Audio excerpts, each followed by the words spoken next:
मुख्यमंत्री डॉक्टर मोहन यादव ने जब शपथ ली थी उसके बाद पहला आदेश यही जारी किया था कि प्रदेश में कहीं भी ध्वनि विस्तारक यंत्र मापदंड के विपरीत नहीं बजने चाहिए। वजह यह थी कि अब तक जो हुआ सो हुआ, लेकिन उच्च न्यायालय के आदेश भी यही है जिसका पालन होना चाहिए। इसके बाद प्रशासनिक तौर पर धार्मिक संस्थान, संगठनों और धर्मगुरुओं की बैठक ली गई और आपसी सहमति से लाउड स्पीकर हटवाए गए। कहीं भी विवाद की स्थिति नहीं बनी। खास बात यह है कि ध्वनि मापक यंत्र, जिसे नोजल मीटर कहा जाता है, उसकी कीमत लगभग 2.5 लाख रुपये है। आदेश के बाद कार्यवाही तो कर दी गई, लेकिन महीना बीतने को आया और प्रशासन ये ध्वनि मापक यंत्र खरीद नहीं पाया है।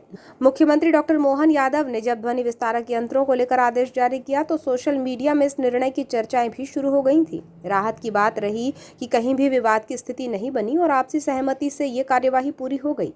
जानकारी में सामने आया कि ध्वनि मापक यंत्र की संख्या प्रदेश भर में सीमित है।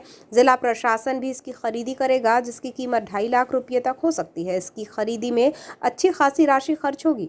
सूत्रों के अनुसार अभी काम चलाऊ तरीके से ध्वनि की माप की जा रही है, जिसमें ऐप के जरिए ध्वनि प्रदूषण की रीडिंग ली जा रही है। हालांकि ये कहा नहीं जा सकता कि जुगाड़ के जरिए ध्वनि मापने की तरकीब कितनी विश्वसनीय है। दूरभाष पर चर्चा के दौरान एसडीएम राहुल नायक कहते हैं कि कहीं भी ध्वनि प्रदूषण हो तो बच्चा भी बता सकता है कि ध्वनि की तीव्रता ज्यादा है।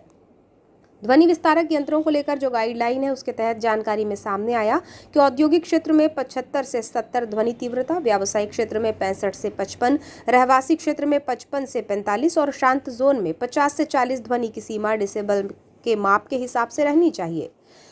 ध्वनि की सीमा को नोजल मीटर से ही मापा जाता है। जिले में ध्वनि प्रदूषण नियंत्रण बोर्ड है, वहां भी ये यंत्र है या नहीं, ये दावे के साथ नहीं कहा जा सकता। अधिकारियों का कहना है कि ऐप और ध्वनि तीव्रता से अंदाजा तो हो जाता है कि इसका डेसिबल कितना होगा। हालांकि कहा जा सकता है कि यंत्र से मापा जाए तो और बेहतर हो और कार्यवाही करने का सही आधार भी बने। जानकारी के अनुसार जिले में अब तक 484 स्थानों से लाउड स्पीकर हटाए गए हैं। लाउड स्पीकर हटाने के मामले में वारासिवनी अनुभाग में सबसे ज्यादा 194 स्थानों से लाउड स्पीकर हटाए गए। इसके बाद बालाघाट में 119, कटंगी में 85, परसवाड़ा में 29, बैहर में 23, लांजी में 19 और किरनापुर में 15 लाउड स्पीकर हटाए गए हैं। ध्वनि प्रदूषण को लेकर राज्य स्तर से उड़न दस्ते दल का गठन हुआ है, जिससे संबंधित इलाके का तहसीलदार, थाना प्रभारी और सहायक के अंतरिम मध्य प्रदेश प्रदूषण नियंत्रण बोर्ड को रखा गया है।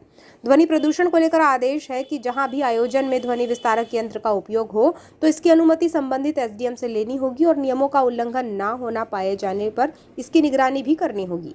धर्म स्थलों से लाउड स्पीकर हटाए जाने के बाद नई बहस शुरू हो गई है।